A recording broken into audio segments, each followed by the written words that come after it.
Good morning, Metalheads here, welcome to a new episode of the Metal Meltdown, and today we're looking at the debut album from Warforged, entitled I the Voice, or One Voice, or something voice. Warforged, this Chicago progressive black death metal band off the Artisan Era, is causing quite a storm pretty early on. I mean, there's a lot going on what is supposed to be their debut album here. On surface level, this looks a lot like that Equipoise record that we saw earlier in the year, a project that saw a lot of tech deaf guitarists getting in a room and basically guitar noodling for about an hour. It wasn't my cup of tea, to say the least, but clearly I'm in the minority because a lot of people really enjoyed that album. But digging deeper into this, it's nowhere near on the level of Equipoise. While it does have an insane running time and an insane number of guests, it's also a lot more meticulously crafted.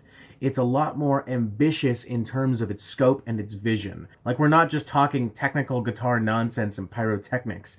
We're talking influences from jazz, from old school progressive rock, from black metal, from death metal, bands as wild and diverse as Portal, Opeth, Artificial Brain, Gorguts. I would argue a little bit of Rivers of Nile as well, particularly in the vein of their last record, Where Owls Know My Name. A smorgasbord of dynamic and incredibly complex arrangements that seem to fit all together pretty nicely, if we're being honest. I'll just say that off the bat. Like, there's nothing here that really feels like it's out of place or needs to be moved around. There is editing that needs to be done, but we'll address that later. And to help Warforged with this, you've also got a massive lineup of special guest performers, and I do mean massive. I think it may even be bigger than the aforementioned Equipoise record. You've got Christian Munzer, for instance, a former guitarist for Obscura and a current guitarist for Alkaloid. You've got Dan Garlugo, a current member of Artificial Brain and Revocation. Speaking of, you've also got Artificial Brain lead vocalist Will Smith, and you've also got Kevin Hufnagel, an extreme metal connoisseur to an extent, who's worked with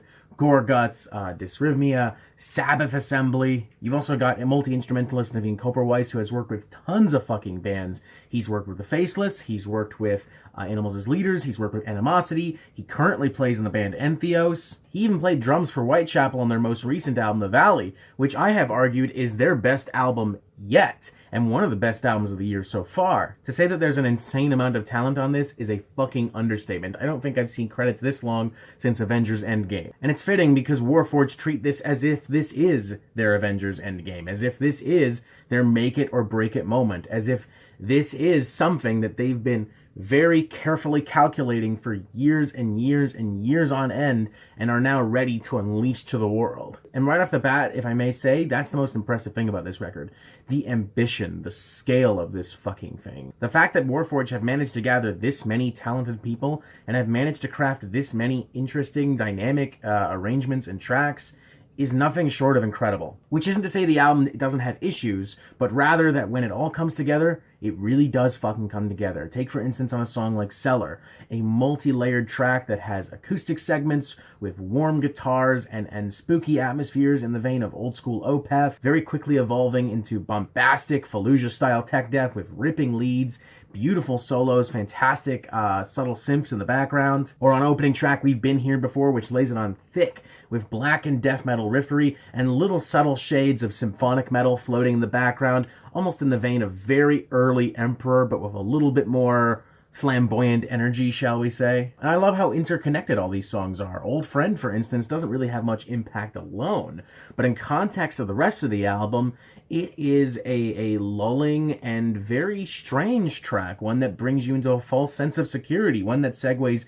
wonderfully into the final track, which brings everything to a really dramatic and even emotional conclusion. And of course the performances on here are great. I mean, we spent so much time just talking about the performers themselves and how talented they are, so of course they all bring it on here. And yet, I can't bring myself to really love this album because there are times where it does make some really big mistakes, and it even kind of trips over itself in its quest to become the most ambitious album of the year. For instance, it clearly wants to be a concept album. It even has the flow of a rock opera, just with, progressive metal and extreme metal flavors. And yet I can't really tell you what it's about, despite its emotional notes, despite its scope, despite the atmosphere. I can't really tell you if there's a story here, if this is about any particular moment, if this is about a certain feeling, something. I really have no idea. And a grand story would have done even more to make these moments all the more potent and dramatic and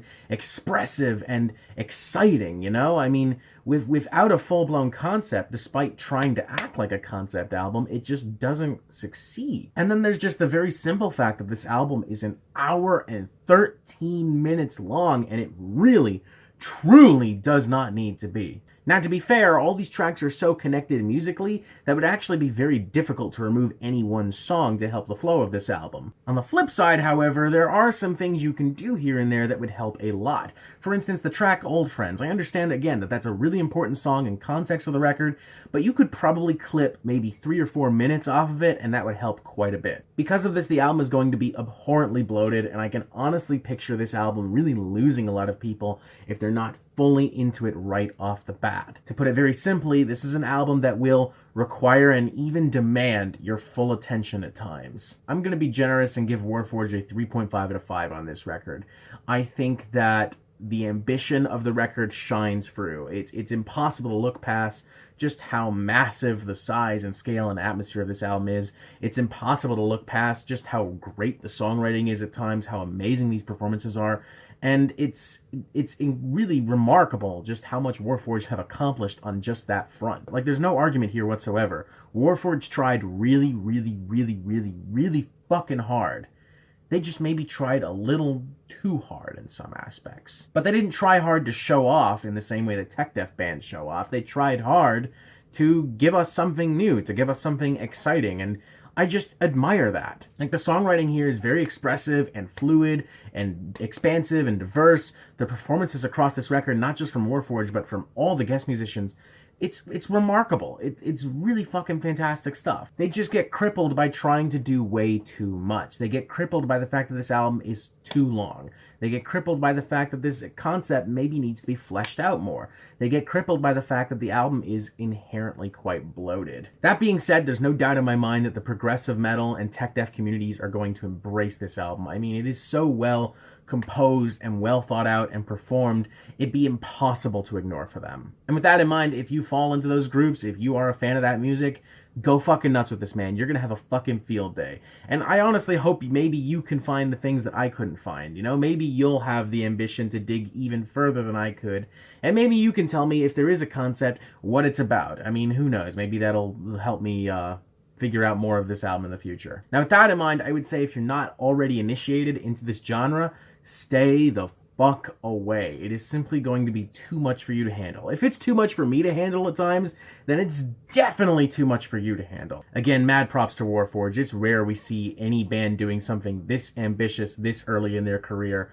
If I was in a tech death or progressive death metal band myself, I would be scared shitless of Warforged, because if y'all are doing stuff like this early in their career, then holy shit, wait till you start fine-tuning the sound and fleshing everything out. Warforged is going to become a force to be reckoned with, so long as they take the time to really, well, take their time in the future. It's flawed, but it's still one of a kind. 3.5 out of 5, a really good record. And that is it for the Metal Meltdown. I'm not an expert, nor do I claim to be, so what do you think? Do you like this record? Do you not like this record? And what do you want to hear from me next? Thank you for watching. Make sure you press subscribe so you get updates on the Metal Meltdown fucking immediately. And you have yourself a fantastic fucking day.